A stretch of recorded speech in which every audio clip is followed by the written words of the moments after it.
No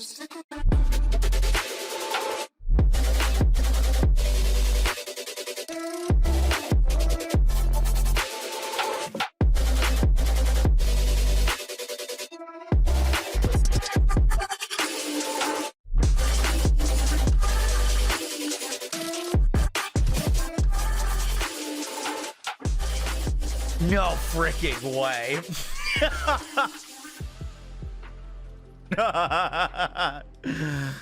Yo guys, what is up? Moxsy on our Wonderlands video, and today we're updating Bullet Witch for Chaos 50. The title of this video might be I hate this build, and the reason for that is simply because this build just takes everything that is stupid and like really strong and just throws them all together. We are now multiple hot fixes out, and the mosquito mantle has not been fixed, and I wanted to see just how far we could push it to make one of the highest damage, fastest clearing builds possible. I use this build when I want to farm chaos chambers super quickly and efficiently with like 0 to no risk at all of dying. It's just dumb. I hope you guys enjoyed the video. Let's get right into it. Real quick before we do the build breakdown, currently as I'm recording this, it is my 3-year anniversary of posting content on YouTube. I've now been doing this for almost 3 years. So one huge thank you to you guys for watching my videos and subscribing and supporting me.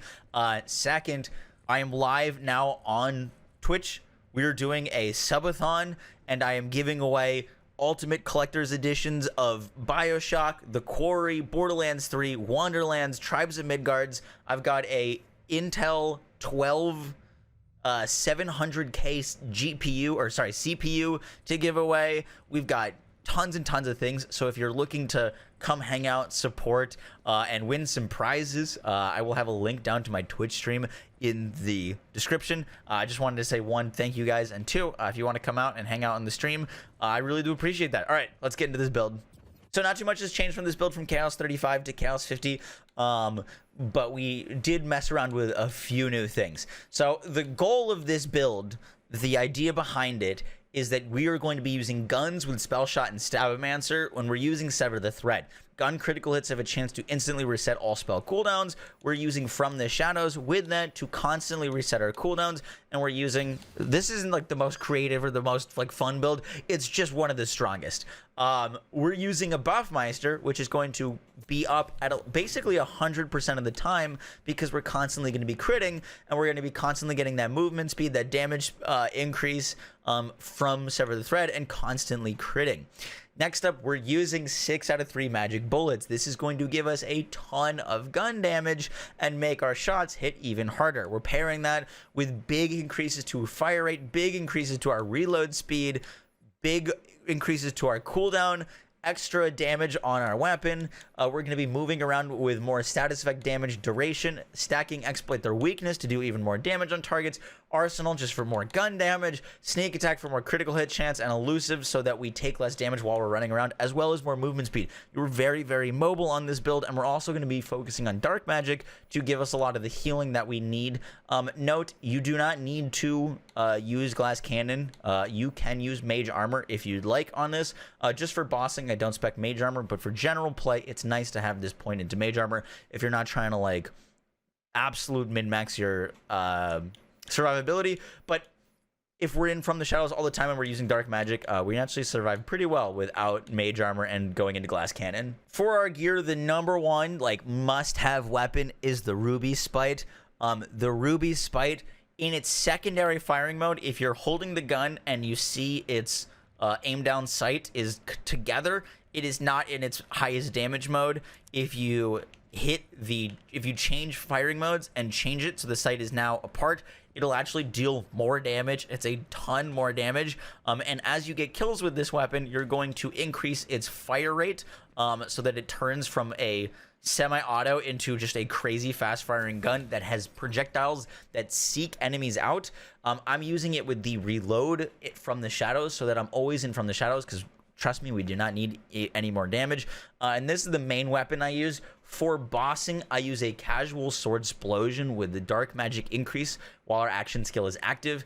I will pop into From the Shadows and then shoot this. Obviously, you're going to do more damage if you elemental match, but we're doing so much damage already, so dark magic is kind of just neutral against a lot of things. If you don't want to use dark magic, you could use a cryo one, but I've just got 2 dark magic guns on, so that's what I stick with. And this is from the Shadows Reload, dark magic increase. Mage Staff with on spellcast, increase our damage. I've got a Cursed Wit on action still start, increase our damage dealt. Note, this thing is going to be constantly depleted. For bossing, I use this thing. For the rest of the time, I'm going to use a body rune just because it's going to give us health back and more fire damage. That fire damage is going to give us an extra proc for exploit their weakness for more damage increase. So really, the Cursed Wit is just for bossing. The amulet I'm using, most of the time, I'm swapping between the Urge and a Barbalode.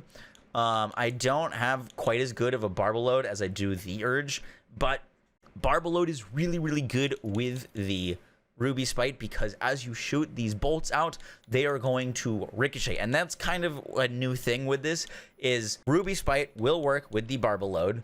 Your attacks will chain to nearby enemies, but these cross bolts that proc, that hit enemies, can also crit and then proc Mosquito's Mantle. So the biggest change to this build is that we're using the Mosquito's Mantle. We're going to be shooting these crossbolts. These crossbolts in of themselves can proc, and we've got a cooldown one, so it's going to give us more action skill cooldown. We're constantly getting our action skill back just because we're constantly killing targets. We're constantly sticking a bunch of crossbolts to them. This is going to double dip in our damage. It doesn't double dip our crit, but that's fine. And you've got crossbolts just going everywhere, hitting everything, constantly giving you your cooldown back and constantly doing absurd amount of damage. Boss clear, mob clear, Buffmeister, which I already mentioned. You're going to look for Pew and Zap. Pew is going to give us more fire rate. Zap's going to give us more spell damage. More spell damage is going to feed directly into magic bullets. That's an 80% increase that's getting converted into gun damage increases. And then I've got gun damage rings on. You could use gun damage or spell damage. It doesn't really matter too much. But I like rocking the Shark's Bane rings because they're going to give me a ginormous boost to gun damage. These go specifically higher to gun damage, which is why I've got these on. But yeah, build is pretty flexible. The main thing you're going to want is a Ruby Spite and a Mosquito's Mantle with Stabomancer Spell Shot and a Buffmeister. My rolls are pretty crazy on this just because I wanted to like see how freaking hard this could hit. But yeah, it's a lot of fun. I will have the save file in the Discord if you guys want to check it out, and if you do want to take the time to pop over to stream to win some of the cool stuff that we're giving away, make sure to do that. I appreciate that. Twitch.tv/Moxsy. I'm sorry that videos on the YouTube have been a little bit slow. I've been trying to figure out what I want to cover content wise going forwards. Obviously some more Borderlands, but I'm planning on expanding out to some other games as well. So yeah, I will catch y'all in the next one, guys. Take care. Peace.